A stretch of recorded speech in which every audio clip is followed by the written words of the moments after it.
পরীক্ষা দিতে যাবে সব। আমরা 10,000 টাকা পুরস্কার ঘোষণা করছি। 10,000 টাকা পুরস্কার যারা প্রত্যেকটা সাবজেক্টে ফুল মার্কস আনতে পারবে। ঠিক আছে, চেষ্টা করবি, চেষ্টা করার কিছু নেই। আমি জানি এখানে অনেকেই আছে যারা চেষ্টা করলে পারবে। যা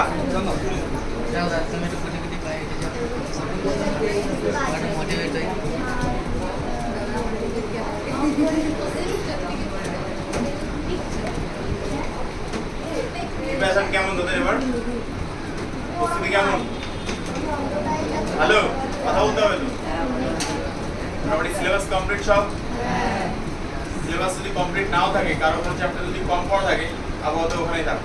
বাদ বাকি যেগুলো বেশি পড়া আছে পরীক্ষার এই কদিন বাস ওইগুলোই রিভিশন বেশি করে, ঠিক আছে? আর বেসিক্যালি পরীক্ষার জন্য আমি টিপস দিই যেগুলো আমার কাজে লেগেছে, বা আমি পরীক্ষা যখন তোদের মুখে যখন ছিলাম তখন যেটা করতাম আর কি। আমার ফার্স্ট অফ অল শুরু যখন হবে পরীক্ষা, শুরুর আগে তো পরীক্ষা মানে শুরু হওয়ার আগে তো প্রশ্ন হাতে চলে আসবে। মিনিমাম 2 থেকে 3 মিনিট বা তার থেকে বেশি 4-5 মিনিট, ঠিক আছে? যখন ওই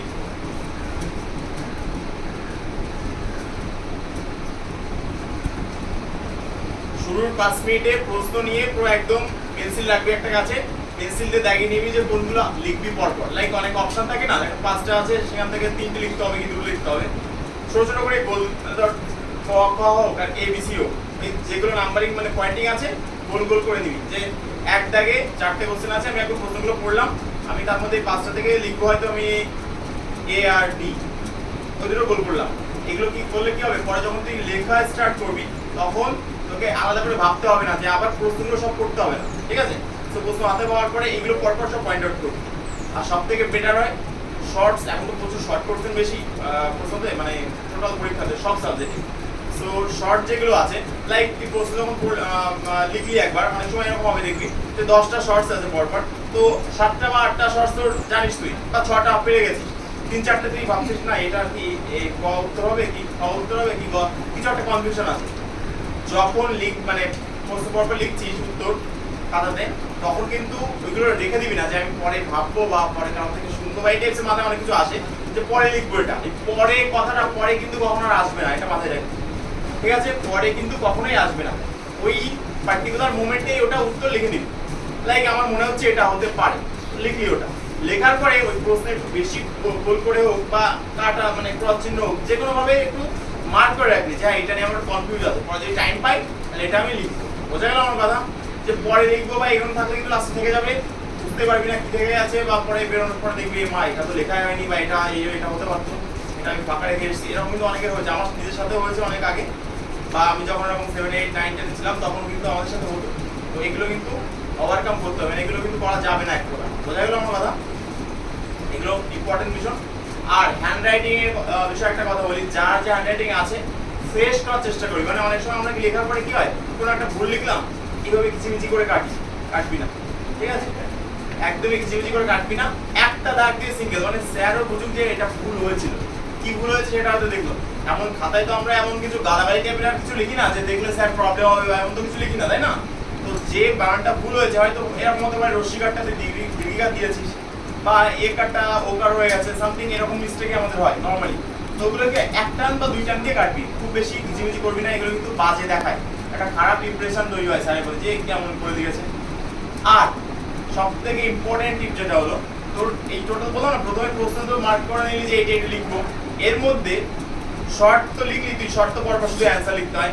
এরপরে যে বড় কোশ্চেন যেটা আর কি ফুল মার্কের বেশি বড় যে কোশ্চেনগুলো হয়, ওখানে লেখার সময় তুই একটা কথা ভাববি, যে প্রশ্নটা যে সাবজেক্ট হোক না কেন, সে হিস্ট্রি হোক, বেঙ্গলি হোক, ইংলিশ, যে প্রশ্ন তোর একদম ক্লিয়ার, একদমই ঠিক আছে, মানে যেটা তুই একদম মানে উড়িয়ে দিবি যায়, সহজ কথা, বাড়িতে পড়ে এসে এখন লিখে দিতে পারবি, ওই প্রশ্নগুলো পরপর লিখবি। তাতে কি হয়, শর্টসগুলো পরপর স্যার যখন দেখে না, দেখার পরে শর্টস তো সবারই মোটামুটি হয়, কম বেশি 50% হোক 90% সবারই হয়। তারপরে স্যারও দেখে যে এই বড় কোশ্চেনগুলো কে কেমনভাবে লিখেছে, এইগুলোতে কিন্তু মেন তোর নাম্বারটা ভ্যারি করে, যে তোকে কত নাম্বার দেওয়া হবে বা তুই কত নাম্বার পাবি, এগুলো কিন্তু ভ্যারি করে এই বড় কোশ্চেনের উপর। এটা মাথায় রাখবে, এখানে তোমার জায়গা, তোমার স্কিল দেখানো, ঠিক আছে?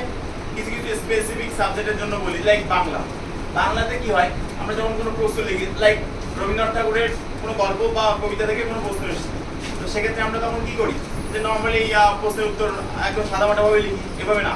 স্টার্টিং এ যখন রবীন্দ্রনাথ ঠাকুরের কথা তুই উল্লেখ করবি, হয়তো রবীন্দ্রনাথ ঠাকুরের আগে তুই একটা জাস্ট কমপ্লিমেন্ট তুই যোগ করলি, সেটা হচ্ছে কবিগুরু, তাই তো? রবীন্দ্রনাথ ঠাকুর আমরা জানি, বা বিশ্বকবি, এই ছোট ছোট বিষয়। বা মাইকেল মধুসূদনের কোনো কবিতা থেকে এসে কোনো প্রশ্ন তুই লিখছিস, তখন মাইকেল মধুসূদনকে বলা হয়েছে মহাকবি।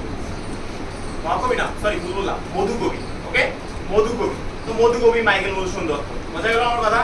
এই যে ছোট ছোট বিষয়গুলো না, এগুলো কিন্তু স্যাররা দেখে যখন প্রশ্ন পড়ে, সরি উত্তর পড়ে দেখে, তখন এগুলো কিন্তু স্যারদের চোখে পড়ে যে এর লেখার মধ্যে একটা আলাদা প্যাটার্ন আছে। এবং আমি ডেফিনেটলি বলতে পারি এগুলো যারা লিখবি বা এগুলো করবি তারা একটা আলাদা হবে। হয়তো এরকম অনেক টাইম হবে তুই হয়তো 89 পেয়েছিস বা 88, তখন স্যারের তুই এত ভালো লিখেছিস, এত ভালো ভালো ভাবে স্কিল, স্যার ভাবে এখানে কোনো কোনো জায়গায় না আপনি তোমার গাড়ি 90 করে দিল, বা তুমি 68 পেয়েছো, তোমাকে হয়তো 70 করে দিল বা 72 করে দিল। এরকম হয়, স্যার হয়তো কোথাও 4.5 দিয়েছিল, 4.5 দিয়েছিল, সেখানে হয়তো পাস করে দিল। বোঝা গেল আমার কথা?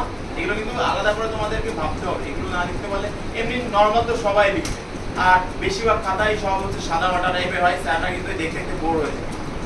সব থেকে ইম্পর্টেন্ট হচ্ছে একদম ফ্রেশ করে লিখতে হবে। কাটা মানে আমি একটা এক্সাম্পল বলি, আমি যখন 12 ছিলাম, ঠিক আছে, মানে আমি তো নর্মালি আমি এভাবে শিখেছি প্রসেস বাই প্রসেস, এখানে তো আমি পড়তাম টোটাল, বাইরে কোনো তেমন টিউশন ছিল না। তো নর্মালি আমি 12 যে ইংলিশ পরীক্ষা দিয়েছিলাম, আমি 12 ইংলিশে বোর্ড পরীক্ষায় 92 পেয়েছিলাম ইংলিশে। আমার ফেভারিট সাবজেক্ট ইংলিশ।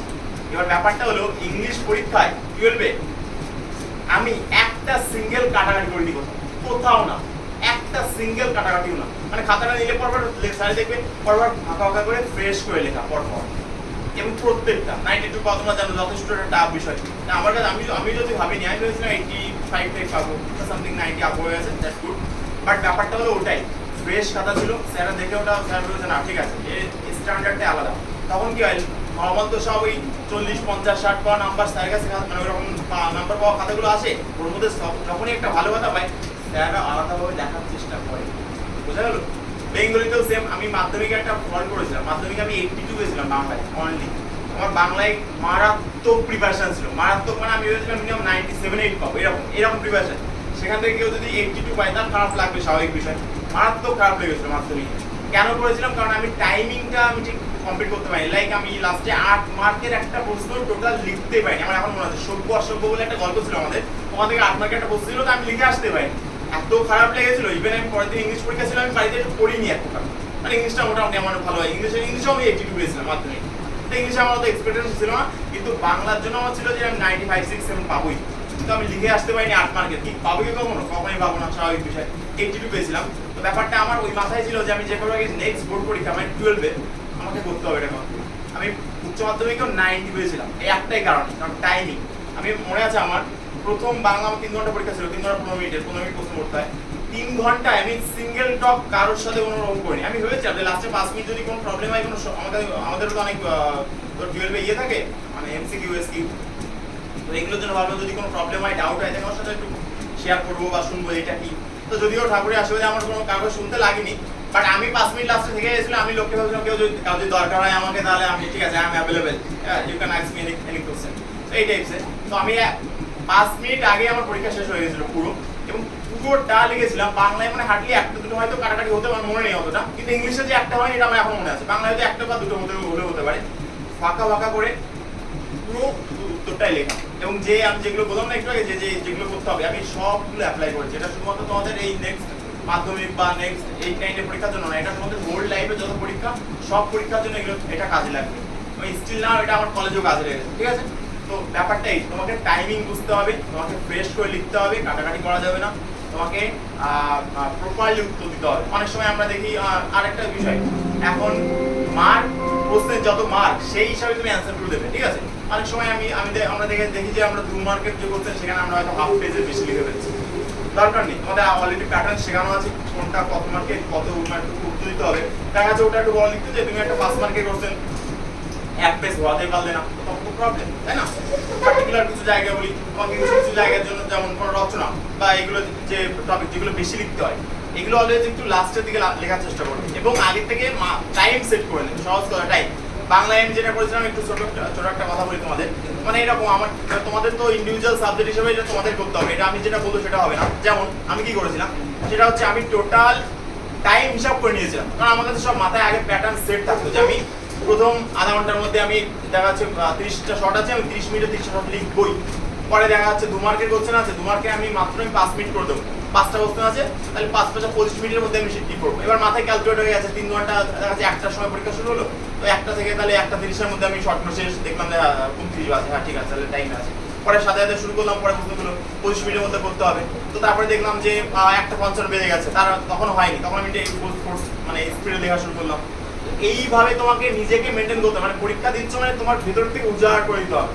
এবং পরীক্ষায় জানি না পারি না বলে কিছু হয় না, কনসেপ্ট দিয়ে যখনই মনে হবে যে এটা একটু আউট অফ সিলেবাস বা এটা মনে পড়ছে না, একটা জিনিস আমি বলতাম, আমি ওই পড়েছিলামও, আমার মনে আছে, সেটা হচ্ছে কি কনসেপ্ট। লাইক তুমি একটা জিনিস পড়েছো, হ্যাঁ, তার অনুকরণে অন্য একটা জিনিস লেখা, এটা কিন্তু ভীষণ বড় একটা আর্ট। অলওয়েজ যে তোমাকে সব তোমার একদম যা পড়ে এসছো তুমি তাই আসবে তাই তো না, কখনোই হয় না। এটা তোমাকে কনসেপ্ট দিয়ে নিজের থেকে লিখতে হবে। এবং এই কনসেপ্ট জিনিস কখনোই প্রথমে শুরু করবে না খাতার, কারণ স্যার প্রথমে যদি তোমার কনসেপ্ট যদি ধরে ফেলে তাহলে বুঝতে হবে সব এরকম মানে কনসেপ্ট পেয়ে গেছে, দরকার নেই। প্রথমে নিজের পড়া যেন সবগুলো, লাস্টের দিকে এগুলো বেশি বেশি করে লিখবে। বোঝা গেল? Simple thing. পরীক্ষা মানে আমাদের কাছে একটা ভয় ভীতি কাজ করে, কোনো দরকার নেই। যেগুলো পড়েছো বাস ওইগুলো বেশি বেশি করে রিপিট করো। এখন বাড়িতে আরেকটা ইম্পর্টেন্ট কথা বলি, ম্যাথের ক্ষেত্রে আমরা কি করি, যখন প্রবলেম হতেই পারে যে এরকম কোনো একটা অঙ্ক তোমার উত্তর মিলছে না বা সামথিং অন্য কি বলবো, মানে আমরা একটা ইজি অঙ্ক তুমি বাড়িতে করেছো, দেখছো সেই উত্তর আসছে না, দেখবে ওই টাইমে না মাথায় এতটা ঘাবড়ে যায় না, ওটা হতেই চায় না। এটা একটা আমাদের মানে কি বলবো, আমাদের হিউম্যান সাইকোলজি, ঠিক আছে? এরকম হয়, সবার সাথে হয়, শুধুমাত্র তোমাদের সাথে না, সবার সাথে হয়েছে। ইভেন আমাদের বাবা মা যারা পরীক্ষা দিয়েছে তাদের সাথে হতো, ব্যাপারটা হচ্ছে এরকম। তো কি করবে, ওটা ওইখানে স্কিপ করবে, জাস্ট একদম স্কিপ, একবার উত্তর মেলেনি, ইটস ওকে, ভুল করো প্রশ্নে যে এটা আমার হয়নি বা সামথিং, প্লাস আগে বড় পরের কোশ্চেন দেখো। এটা কিন্তু অলওয়েজ করবা। যখনই তুমি ওটা নিয়ে সেকেন্ড ট্রাই করবে, আমি ডেফিনেটলি বলতে পারি 99% এটা শিওরিটি যে তোমার ওটা হবে না সেকেন্ড বার, ঠিক আছে? ওটা কখন হবে, হয়তো লাস্টের দিকে যে আস্তে আস্তে তুমি টাইম আছে তখন ট্রাই করলে, ঠিক আছে? ওই টাইমে কিন্তু তুমি এইগুলো কমপ্লিট করতে পারবে, তখন দেখবা আরামসে হয়তো হয়েও যেতে পারে, ঠিক আছে? কোনো প্রবলেম নাই। সো বেশি কিন্তু একটা জিনিস দিয়ে ভাববে না। আর যদি অপশন কিছু অন্য কিছু থাকে সেটাও ট্রাই করতে পারো, যদি তোমার মনে হয় এটা এর থেকে বেটার বা এটা আমি পারবো, তো এই ব্যাপারগুলো কিন্তু কাজে লাগাবে। এবং অনেক সময় আমরা কি করি, খাতা যে মানে কি বলবো, দাগ না কেটে লেখা শুরু করি, তাই না? এটা করবে না, দাগটা লেখার চেষ্টা করবে। হ্যাঁ, লাস্টের দিকে অনেক সময় টাইম থাকে না, সেক্ষেত্রে কি হয়, খাতাটা এইভাবে জাস্ট ভাঁজ করে আমরা যেভাবে করি, ভাঁজ করে চার সাইডে লেখা শুরু করি, ওটাও ঠিক আছে, ঠিক আছে? কিন্তু দাগটা কাটার চেষ্টা করবে প্রথম দিকে। এটা একটা স্ট্যান্ডার্ড খাতার একটা পরিচয়, খুব দারুণ দেখায় খাতাটা, এবং স্যারদেরও দেখতে কি ভালো লাগে। এবং সব থেকে বড় কথা, লেফট সাইডে, খাতার লেফট সাইডে কিন্তু অনেক সময় জায়গা একদম, মানে কি মনে হয় কি যে বাড়ি থেকে খাতা নিয়ে গেছে তাই জন্য লিখবে, এরকম আগে একটা টাইম হতো আমাদের, তাই না? বাড়ি থেকে খাতা, এই 7-8 এর পরীক্ষাগুলো আমাদের সব বাড়ি থেকে খাতা নিয়ে যেতে হতো, নিজে লিখতে হতো, জমা দিয়ে তারপর স্যারদের দিয়ে আসতে হতো। এখন তো না, এখন তো স্কুল থেকে প্রোভাইড করে এভরিথিং। সো আমি বলছি যে ঠিক আছে, মনে করো এই যে লেফট সাইডে এই জায়গাটা, এখানে স্যাররা বেসিক্যালি এখানে নাহলে রাইট সাইডে, এই দুই জায়গায় হচ্ছে নাম্বারিং করে। তো লেফট সাইডের জায়গাটা একটু যথেষ্ট রাখবে যেখানে স্যাররা নাম্বার বসাতে পারে, মিনিমাম অন স্কেল, একটা স্কেল পরিমাণ যতটা হয় অতটা। আরেকটা কথা বলি, মোস্ট ইম্পর্টেন্ট থিং, এটা হচ্ছে লিটারেচার যে সাবজেক্টগুলো, like Bengali, English, history, Jio, এগুলো, ঠিক আছে?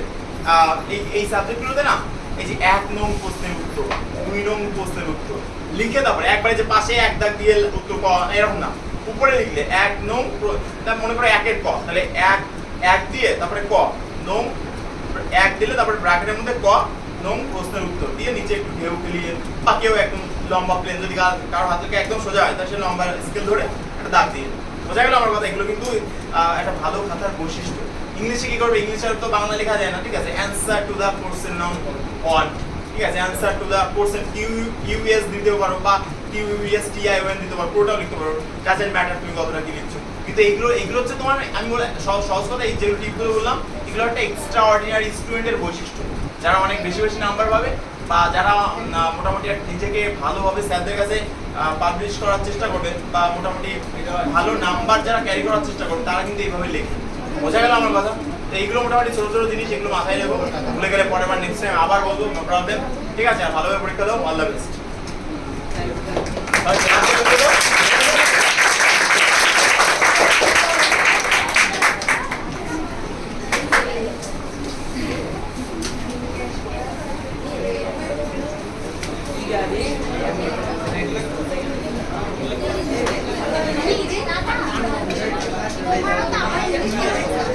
তাই গুড, ভেরি গুড। ইংলিশটা খুব ভালোভাবে পড়বে। এবং ট্রাই করবে বেশি বেশি করে ভোকাবুলারি শেখার, ঠিক আছে, চারিদিকে। আচ্ছা, এবার সেকেন্ড সামিটিভ পরীক্ষার ভালো হোক, শুভকামনা জানাতে আসছে এখন অষ্টম শ্রেণীর সাধনা, তার বন্ধুদের এবং দাদা দিদিদের। চলে আয়। সাধনা তোমার বড়দারি, সাধনা খুব ভালো।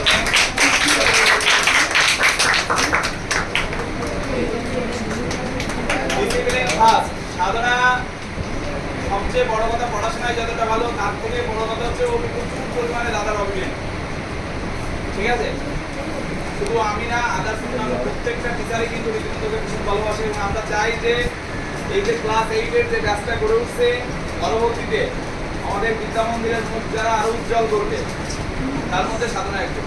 যাও সাধনা মিস করে দাও সবাই। আমার যারা বড় আছে তাদেরকে তোমাদের নিয়ে আমার বক্তব্য শুরু করছি।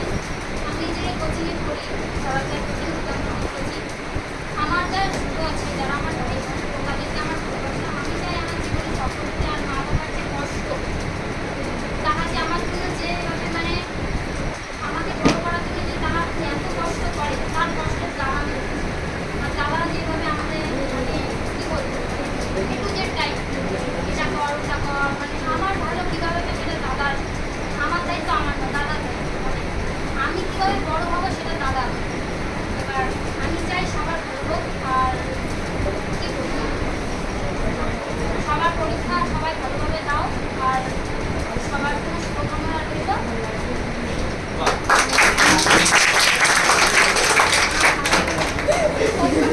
আচ্ছা, পরীক্ষা 12 তারিখে শেষ। আগের থেকে বলে রাখছি 7 এবং 8 আমরা মাতৃভূমি পার্কে যাব। পরীক্ষা ভালোভাবে না দিলে কিন্তু সেগুলো নেব না, ঠিক আছে? এবার ক্লাস 8-এর লড়াকু নেতা, অদূর ভবিষ্যতে বাংলার এমপি হৃদয় পণ্ডিত।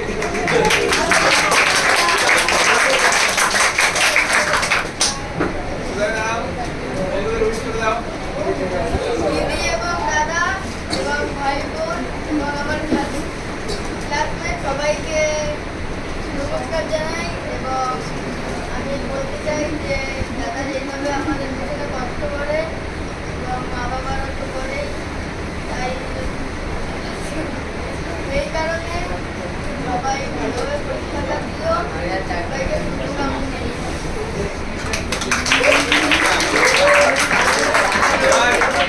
যাও, ফার্স্ট টাইম বলা শুরু করছে তো আসলে এরকমই হয়। প্রথমে আমরাও যখন 5 জনের সামনে গিয়ে কোনো কথা বলতাম তখন দেখা গেল যে হারু কাকু এরকম একটা ব্যাপার। ঠিক আছে? তো এবার সপ্তম শ্রেণীর তরুণ তুর্কি আমাদের পাঞ্জেরি, আমাদের মাঝি তার মাঝি আছে, তার বন্ধুদের পরিচয়কে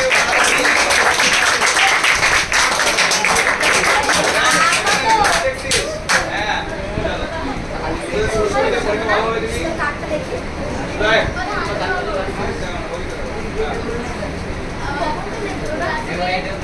দাদা দিদিরা বলেছে সবাই পরীক্ষা ভালোভাবে দিক, ভগবানের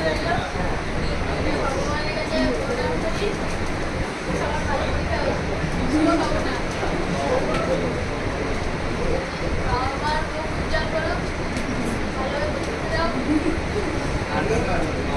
নমস্কার জানাই।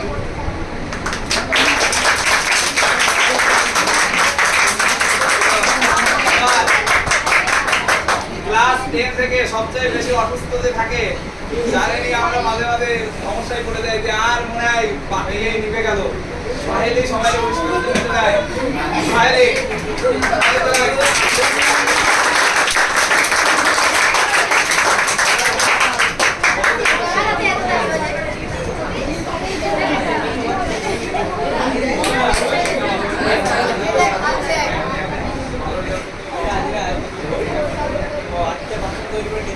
আমার সব ক্লাসমেট আর আমার ছোট ছোট ভাই বোনদের বেশি বলতে চাই যে যেহেতু আর বেশি দিন আমরা এখানে নেই, আর সেকেন্ড সেমিস্টার যেহেতু কাল থেকে আমাদের শুরু,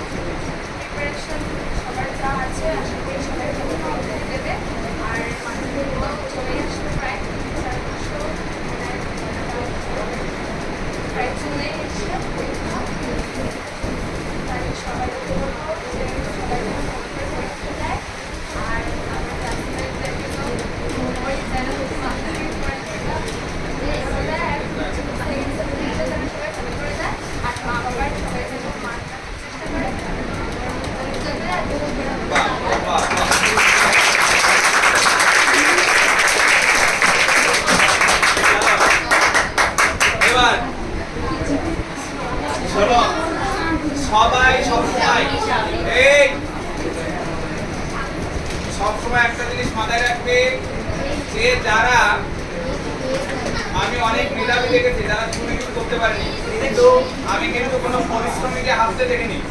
তো যারা পরিশ্রমী এবং যারা অবিডিয়েন্ট, নিয়মানুবর্তিতা মেইনটেইন করে চলে, তাদেরকে আমরা প্রথমে পুরস্কৃত করব। যেহেতু আমরা মান্থলি একটা পুরস্কার দিই যাদের ফুল প্রেজেন্ট থাকে তার উপরে।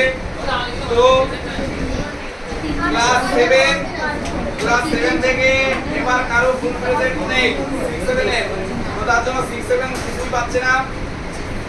তো চন্দনদার হাত থেকে এখন পুরস্কার নেবে ক্লাস 8 এর যে দুইজন ফুল প্রেজেন্ট হয়েছে। প্রথম হচ্ছে সাধনা। সাধনার জন্য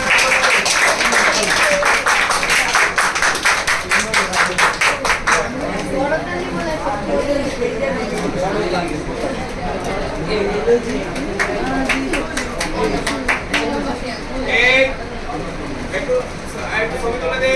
ইসে হৃদয় প্লিজ হৃদয় কই? হৃদয় না, ওই আচ্ছা গৌরব, তো কোন জায়গাটা ছবি তো সুন্দর করে দাঁড়া। ওখানে দাঁড়িয়ে কর। তাহলে এদিকে এই গাছ সামনে চলে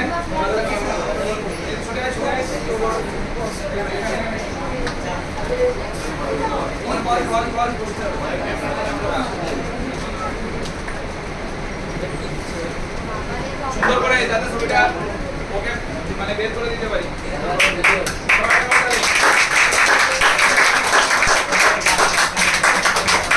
আর দ্বিতীয় হচ্ছে প্রিয়াংশু।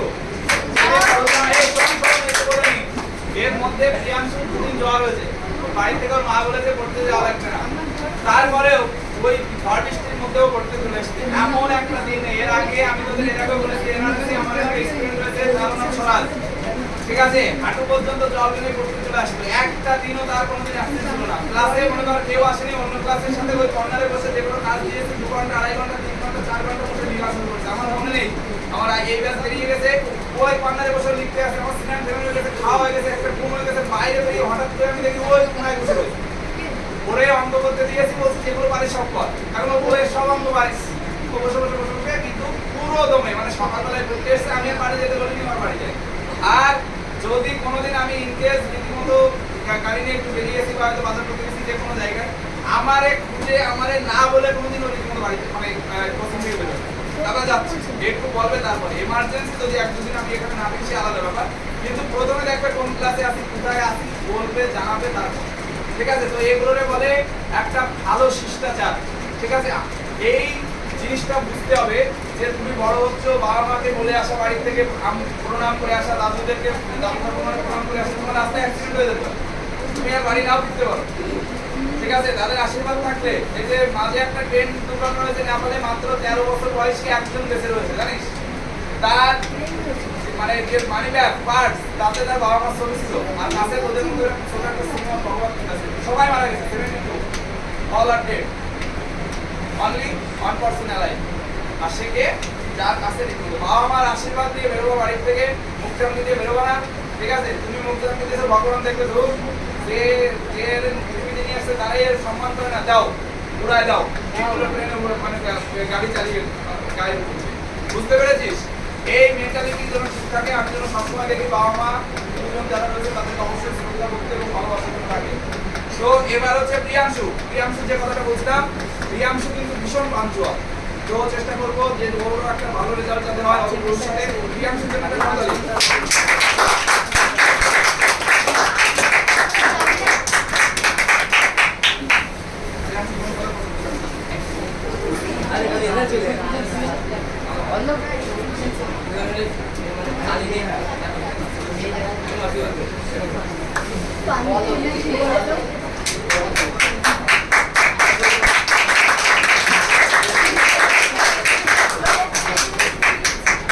নেক্সট ক্লাস 10 থেকে দুজন, একজন অবশ্য অ্যাবসেন্ট রানী, তার মা বাবা ভীষণ অভিমান করেছে যে মেয়ে বাড়িতে পড়াশোনা করে না একদম, এই সকাল বিকাল তোমাদের কাছে যতটুকু পড়ে যায় এটাই, তাই জন্য আর কোনো পড়াশোনা করে না, ঠিক আছে। তাও টিচারদের বাড়িতে ডেকেছিল, আমরা যেতে পারিনি, এখানে আজকে অ্যাবসেন্ট রয়েছে। তো রানী এবং সঞ্চিতা বরাবরের মতো, সঞ্চিতার ফুল প্রেজেন্ট রয়েছে, সঞ্চিতার জন্য একটা করতালি।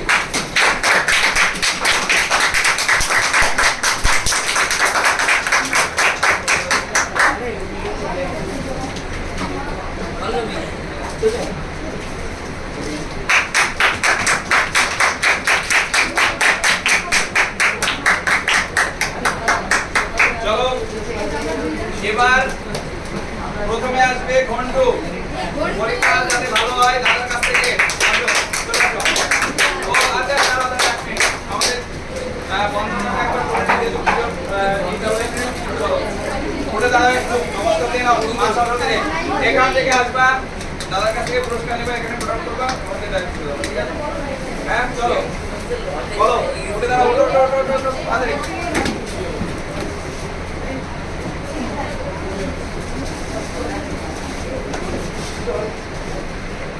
বলো ওম সরস্বতী মহাভাগে বিদ্যে নমলোচনে বিশ্বরূপে সালাক্ষী বিদ্যাং দেহি নমস্তুতে।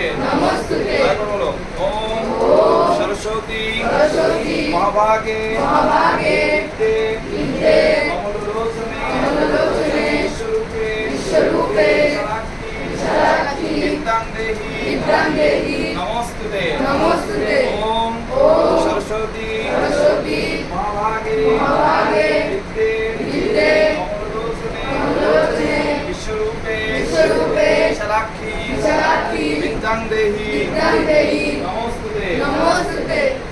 মনে মনে মায়ের মূর্তিটা কল্পনা করো, বাবা মার হাসি মাখা মুখটা কল্পনা করো যে সেকেন্ড সামিটের থেকে আজকের থেকে আমি বাড়িতে পড়াশোনা করব। পড়াশোনা ছাড়া আমার দ্বিতীয় আর কোনো কিছু নেই, না বন্ধু বান্ধব, ওই বইগুলো হচ্ছে তোমার বন্ধু, ওই খাতা, ওই পেন, ওই হচ্ছে তোমার সবকিছু, এভরিথিং। সব দুষ্টুমি বাদ দিয়ে আমি আজকে মায়ের চরণে যখন প্রণাম করবে অঞ্জলি দিয়ে দেবে, যে শুধু বলবে মা আমাকে বিদ্যা দাও, বুদ্ধি দাও, যাতে আমি বাবা মার মুখ উজ্জ্বল করতে পারি, বাবা মা বেঁচে থাকতে তাদের জন্য কিছু করতে পারি, ঠিক আছে? আর বাবা মার কষ্ট লাঘব করতে পারি। ফোন, যাদের ফোনে সমস্যা রয়েছে ফোনে হাত দিবা না, কমিটমেন্ট করো যে রীতিমতো এই পরীক্ষার এই কদিন না, যাদের মাধ্যমিক সামনে, এখন থেকে কোনো দুষ্টুমি বাদলামি করবো না, এখন থেকে শুধু পড়াশোনা করবো, ভালো রেজাল্ট করবো, ভালো মানুষের মতো মানুষ হবো। মায়ের মূর্তি নিজে নিজে চোখ বন্ধ করে কল্পনা করে প্রণাম করে জায়গায় বসে পড়ো।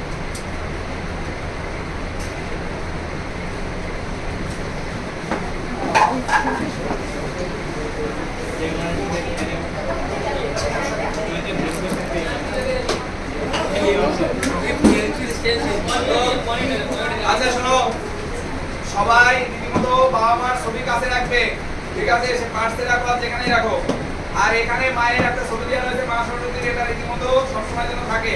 আর এই ফাইলটা যখন রীতিমতো পরীক্ষা হয়ে যাবে নষ্ট করবে না কিন্তু, ঠিক আছে? ব্যবস্থা সুন্দর করে রেখে দেবে। এর মধ্যে আহামরি আমরা কিছু নিয়ে নিই, জাস্ট পরীক্ষার জন্য অনেক অনেক শুভকামনা। চলে আসো বন্ধু, আচ্ছা ঠিক আছে, এখান থেকে এক একজন করে দেবো। আর সায়ন আছে ফার্স্টে।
ছবি তুলবো?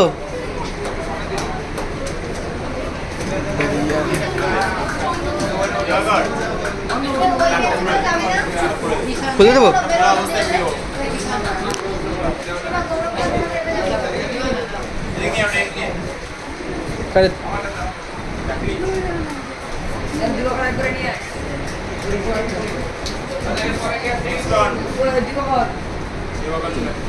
না দা তারপর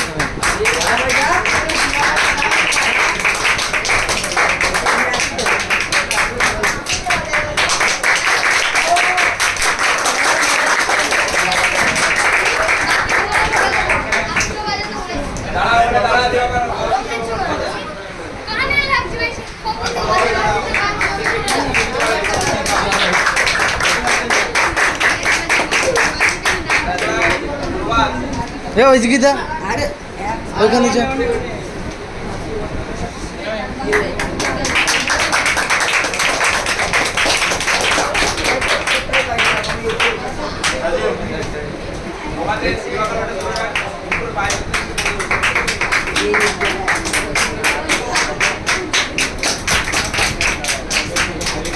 বাকি আছিস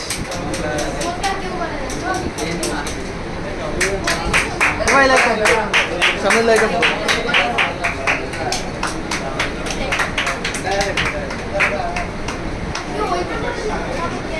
পরে গেছে ওকে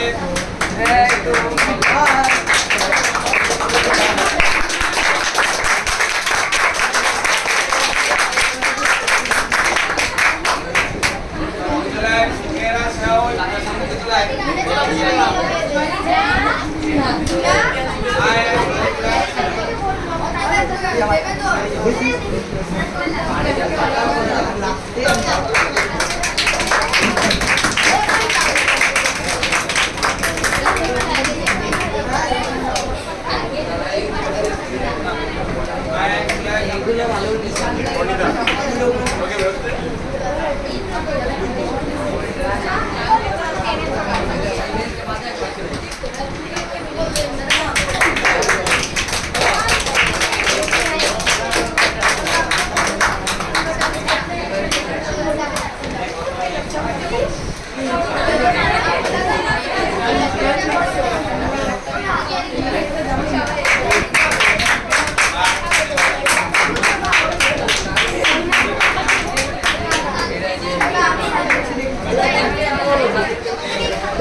পরীক্ষা যেন ভালো হয় 10,000 টাকা পুরস্কার দেবো তোমার 1,000 টাকা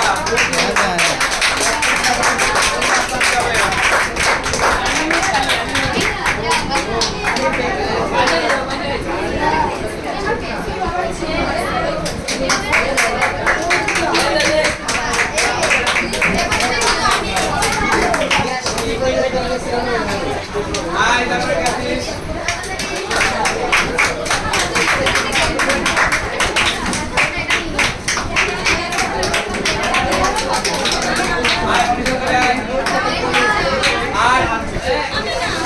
পরীক্ষা দিনগুলোতে অ্যাটেন্ডেন্স ধরা হবে না কিন্তু রেগুলার মেইনটেইন করবে পরবর্তীতে কিন্তু আমরা আবার কিন্তু এই অ্যাটেন্ডেন্স উপর গুরুত্ব দেব চলাই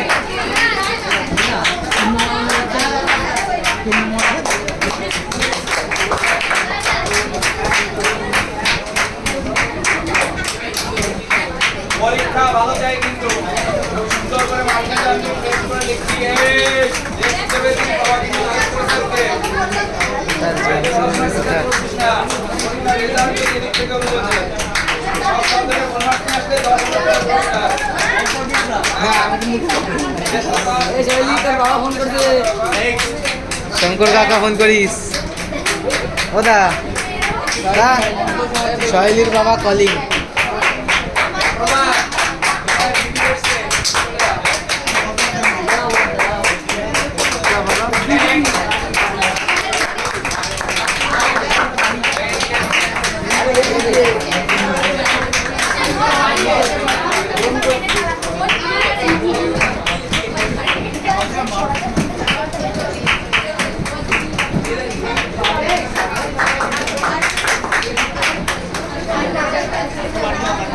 Assalamualaikum.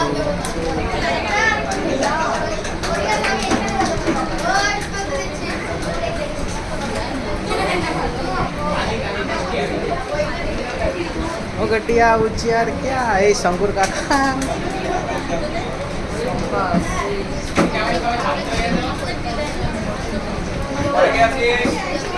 ওদা পরপর খালি ফোন করতেছি তোমার সম্পার না এটাকে এটাকে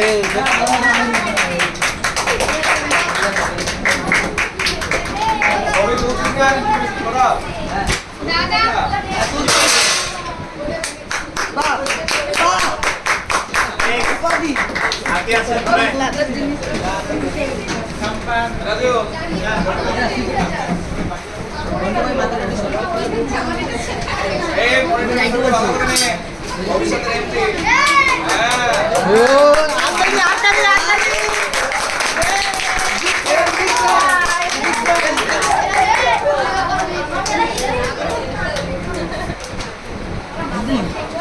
लीजिए था सुपर सुपर सुपर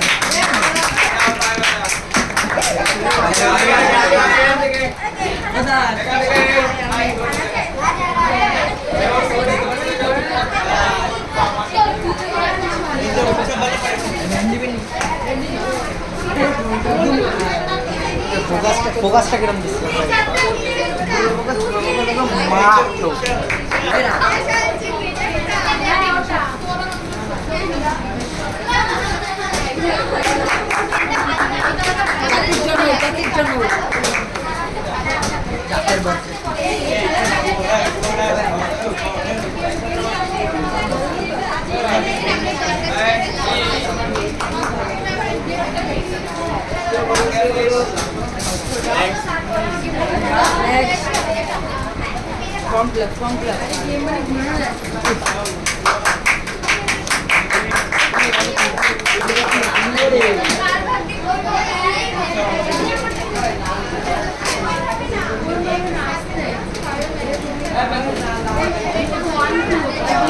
আর আছে কেউ মাস নিয়ে এমন কেউ আছিস বন্ধ করে দিলাম হ্যাঁ? কেউ গিফট দিয়েছিস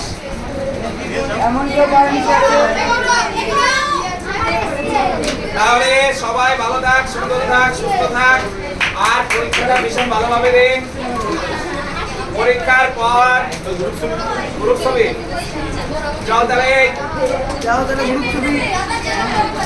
সবাই চল এখানে দাঁড়ায় গ্রুপ ছবি তুলি। আগে যারা মনিটর গুলো বাইরে যা, বাইরে গিয়ে সাইকেল গুলো আগে সাজিয়ে রাখ।